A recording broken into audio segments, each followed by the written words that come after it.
New Zealand ଠାରୁ ଶୋଚନୀୟ ପରାଜୟକୁ ଭୁଲିବନି ଭାରତ।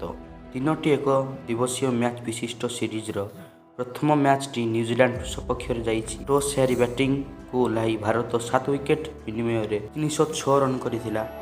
ବିଜୟ ପାଇଁ 307 ରନ୍ ପିଛା କରି ନ୍ୟୁଜିଲାଣ୍ଡକୁ ଅଧିନାୟକ କେନ୍ ୱିଲିୟମସନ୍ ଓ ଟସ୍ ଲେଥାମ୍ ମିଳିତ ଭାବେ 47.1 ଓଭରରେ ଦଳକୁ ଜିତାଇଥିଲେ। ଭାରତକୁ 7 ୱିକେଟ୍ରେ ହରାଇ ନ୍ୟୁଜିଲାଣ୍ଡ ବେଶ୍ ଉତ୍ସାହିତ ଅଛି। ଏହି ପରାଜୟକୁ ଭାରତ ଭୁଲିବା ଅନୁଚିତ ବୋଲି ଅଧିକାଂଶ କ୍ରିକେଟ୍ ପ୍ରେମୀ କହିଛନ୍ତି। କ୍ରିକେଟର ୱାଶିଂଟନ୍ ସୁନ୍ଦରଙ୍କ ଦମଦାର ବ୍ୟାଟିଂ, ଉମରାନ ମଲିକଙ୍କ ବୋଲିଂ ବେଗ, ଯୁଜବେନ୍ଦ୍ର ଚହଲଙ୍କର ଖରାପ ଫିଲ୍ଡିଂ ଭୟ ରହିବ।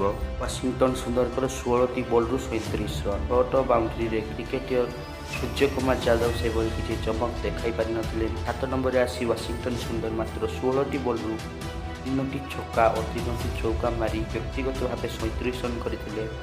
ନ୍ୟୁଜିଲାଣ୍ଡର 49ତମ ଓଭର ଶେଷ 3ଟି ବୋଲରକୁ ସୁନ୍ଦର 14 ରନ୍ ସାଉଣ୍ଟି ପାରିଥିଲେ।